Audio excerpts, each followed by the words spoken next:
ناظرین السلام علیکم۔ اس سلسلے وار ٹاک شو گفتگو میں آپ کا خیر مقدم ہے۔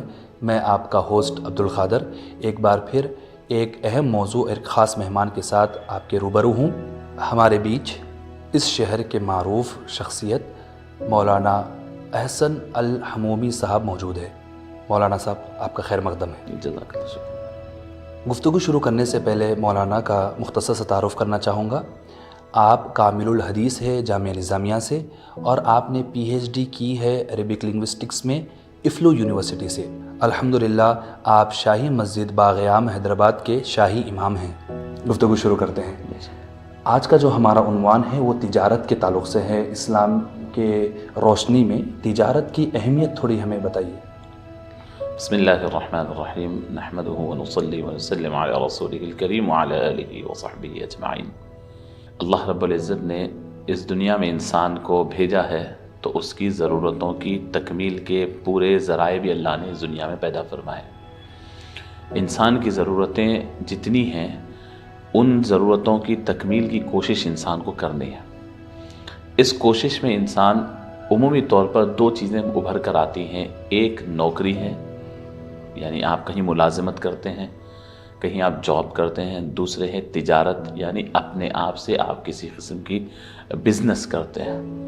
رسول کریم صلی اللہ علیہ وسلم نے ارشاد فرمایا کہ انسان کی روزی روٹی کمانے کے جو اللہ نے ذرائع دنیا میں رکھے ہیں اور اس کے لیے جو برکتیں نازل فرماتے ہیں، اس میں 9 حصے برکت اللہ رب العزت تجارت میں، بزنس میں رکھا ہے، اور 1 حصے کی برکت جتنے پروفیشنز آپ کو دکھ رہے ہیں، چاہے نوکری جاب کرنے والا، چاہے کوئی جاب ہو، کوئی نوکری کر رہا ہو، پوروں میں 1 حصہ برکت اور 9 حصے برکت اللہ رب العزت تجارت کرنے والوں کو، بزنس کرنے والوں کو عطا فرمایا۔ اس کی وجوہات مختلف ہیں۔ بزنس اللہ کے نبی صلی اللہ علیہ وسلم کو پسند رہا ہے۔ سب سے بڑی چیز بزنس انسان کو ہمت والا اور ایک بولڈ بناتا ہے۔ بزنس کرنے والا اپنے اوقات اور اپنے ٹائم ٹیبل کا خود مختار ہوتا ہے۔ بزنس کرنے والے کے اندر سب سے بڑی چیز اللہ پہ بھروسہ پیدا ہوتا ہے۔ جیسے مثال کے طور پہ آپ دیکھیں کہ میں صبح اگر کوئی دکان کھول رہا ہوں، کچھ بھی شٹر اٹھا کر اگر میں بیٹھ جاتا ہوں، مجھے پتہ نہیں شام تک مجھے کیا پیسے آئے گے، کچھ نہیں، تو اتنی دیر تک میرا تعلق اللہ سے ہے کہ مالک میرے گھر میں یہ ضرورتیں ہیں، میرے پاس تو بھیج دے، اور اس کے لیے میں محنت بھی کر رہا ہوں۔ جتنی محنت کروں گا اتنا مجھے، یعنی بزنس میرا آگے ہی بڑھے گا۔ اس کے برخلاف نوکری کرنے والا جو ہے، اسے معلوم ہے کہ میں 29 روز 30 روز کے بعد میرے پاس اکاؤنٹ میں اتنے پیسے آ جانے والے ہیں۔ ایک قسم سے وہ مطمئن رہتا ہے۔ اسلام یہ سکھاتا ہے آپ کو کہ ہر وقت آپ اللہ پہ بھروسہ رکھیں۔ وہ کام جو آپ کو دنیا کے ساتھ ساتھ اللہ سے تعلق بناتا ہے وہ بزنس ہے۔ بزنس میں بڑی برکت اللہ رب العزت نے رکھی، تو اس وجہ سے بزنس کی اہمیت ہے۔ بڑی اہم بات آپ سے عرض کر دیتا ہوں۔ رسول کریم صلی اللہ علیہ وسلم کے ارشاد ہیں کہ اللہ رب العزت نے ہر نبی کو ایک پیشہ دیا ہے۔ حضرت ابراہیم علیہ السلام معمار تھے، یعنی وہ مستری کا کام کرتے تھے، مزدور کا کام، کعبۃ اللہ جیسے بنائے۔ حضرت داؤد علیہ السلام کے ہاتھ میں اللہ نے لوہے کو نرم کر دیا تھا، وَأَلَنَّا لَهُ الْحَدِيدِ فرمایا، ہم نے ان کے ہاتھ میں لوہے کو نرم کر دیا، وہ اپنے ہاتھ سے لوہے کا زرہ بناتے بیچ لیتے تھے۔ ایسے ہی الگ الگ نبی کو الگ الگ چیز دی۔ رسول اللہ صلی اللہ علیہ وسلم کے لیے اللہ رب العزت نے تجارت کا انتخاب فرمایا، اور حضور اکرم صلی اللہ علیہ وسلم فرماتے ہیں کہ کوئی سچا تاجر اگر ہے، سچا اور یہ امانت دار تاجر، تو میں اور وہ کل قیامت کے روز دونوں اس طرح رہیں گے، 2 انگلیوں کی طرح فرمایا۔ التاجر الصدوق الامین مع النبیین، سچا اور امانت دار تاجر رسول اللہ صلی اللہ علیہ وسلم کے ساتھ اور انبیاء کرام کے ساتھ ہوگا۔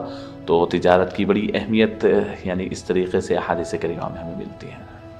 مولانا آپ نے بہت ایک انسائٹ فل بات آپ نے کہی کہ تاجر جو ہے اپنا اس کی ذہن، اس کی نظر جو ہے اللہ تبارک و تعالیٰ کے اوپر رہتی، جس کی وجہ سے اس کا تعلق جو ہے بہت مضبوط رہا، اور یہ ڈیلی بیسس پہ ہوتا ہے اس کے ساتھ۔ بالکل مولانا ان کے اگر ہم اصول دیکھیں، تجارت کرنے کے اصول اسلام کے اندر کیا ہے؟ بڑی اہم بات آپ نے دریافت کی۔ پہلی بات یاد رکھ لیں، اسلام کا بنیادی نظریہ یہ ہے کہ رزق دینے والی ذات اللہ کی ہے۔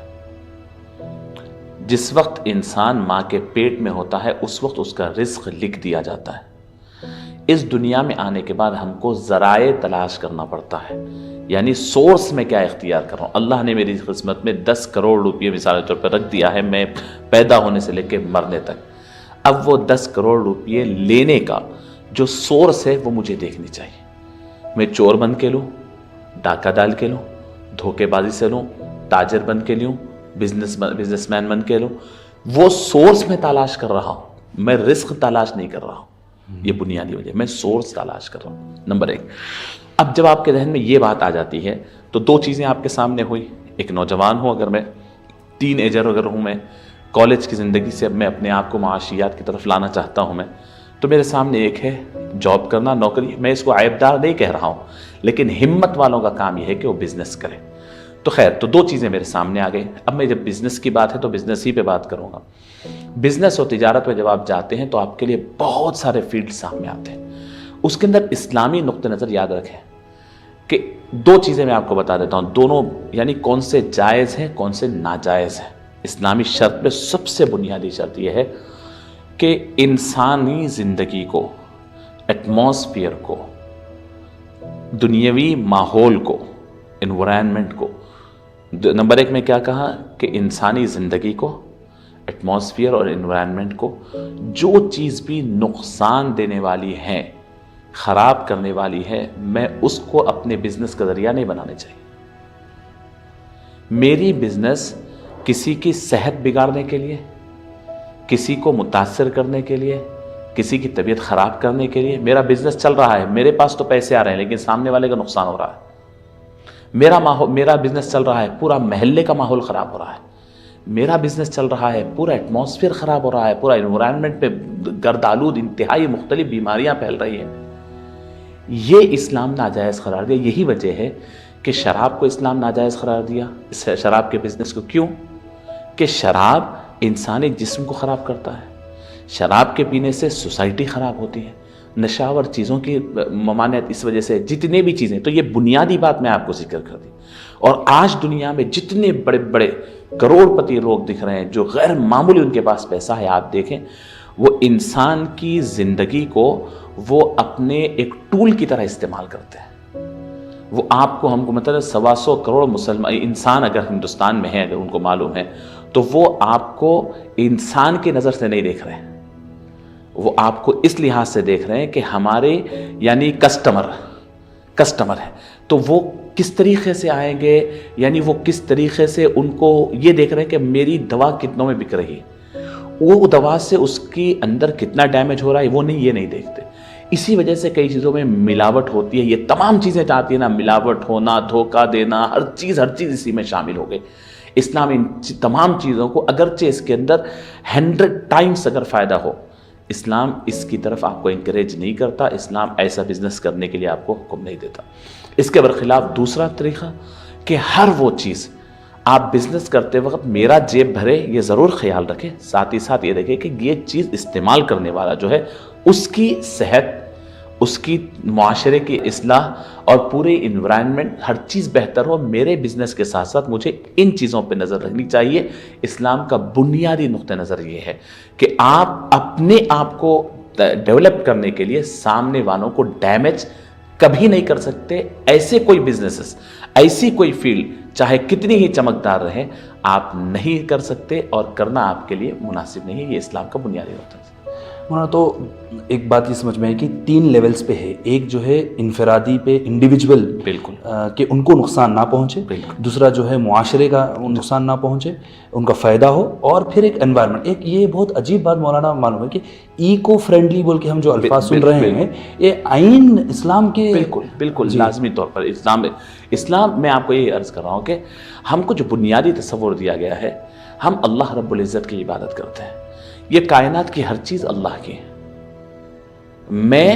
میرا 200 گز کا گھر ہے تو وہ صرف میری اپنی پرائیویسی کے لیے 200 گز کی باؤنڈری اٹھایا ہوا ہوں، ورنہ جتنی زمین اللہ کی ہے وہ میرا گھر ہے. ہمارے پاس تصور کیسا ہے کہ 200 گز کا گھر میرا ہے، اس وجہ سے میں جھاڑو دے کے باہر رستے میں ڈال دیتا ہوں کچرا، کیونکہ وہ میری نہیں ہے. اسلام یہ بولتا ہے گھر تیرا ہے تو گلی بھی تیری ہے، پڑوس بھی تیرا ہے، محلہ بھی تیرا ہے، سب تیرا ہے. تو اگر اللہ کا ہے تو ہر چیز تیری ہے. ہم اس تصور سے آگے بڑھتے ہیں کہ ہر کسٹمر، ہر انسان وہ میرا ہے، میرے رب کا ہے. ہمارے پاس جو تصور، تو میں یہی بتا رہا ہوں کہ ہم بہت بڑے پیمانے پہ جیتے ہیں. ایسا نہیں کہ میرا ایک پروڈکٹ نکل کر کے یہاں سے افریقہ بھی جا رہا ہو، وہاں پر بھی کوئی آدمی کھا رہا ہے، اگر اس کو نقصان پہنچ رہا ہے تو ڈائریکٹ اس کا کنیکشن اللہ سے، اور اس کا نقصان مجھے ہوگا، مجھ سے اللہ سوال کریں گے. تو میں اتنا بڑا ہوں کہ میں جب اللہ پہ ایمان لاتا ہوں نا تو میری کوئی اینڈ نہیں ہے، میرا کوئی اینڈ نہیں ہے. آپ سمجھ رہے ہیں؟ پوری دنیا میں ہوں، اور پھر پاسٹ میں بھی ہوں، فیوچر میں بھی ہوں میں. تو اس بڑے لیول پہ ہم بات کرتے ہیں، اور اسلام یہی تصور دیتا ہے کہ آپ اللہ رب العزت کے بندے جب آپ بن جاتے ہیں تو آپ یہ باؤنڈریز، یہ تھوڑے یہ میرا یہ تیرے کے جھگڑے سے بہت اونچے ہو جاتے ہیں. رزق تو آپ کا طے ہے. ہاں اس کے اندر اہم چیز یہ ہے کہ آپ رزق تلاش کرتے کرتے لوگوں کی خدمت گزاری کیا ہو سکتی ہے، آپ کی ہیومینٹی کی خدمت کیا ہو سکتی ہے، لوگوں کی ضرورتیں کیا ہو سکتی ہیں، یہ آپ دیکھ سکتے ہیں، اور اس کے ذریعے آپ اپنے بزنس کو آگے بڑھا سکتے ہیں. مولانا بہت عمدہ گفتگو چل رہی ہے یہاں پہ. ہم ناظرین ہم یہاں پہ ایک چھوٹا سا بریک لیتے ہیں. بریک کے بعد ہم تجارت کے بچوں کے تعلق سے، بچوں کے اندر تجارت کس طریقے سے ہم اس کو ڈیولپ کریں اور پھر ان کے لیے معاشرے میں کیا سپورٹ ہونا چاہیے، اس پر بات کریں گے انشاءاللہ.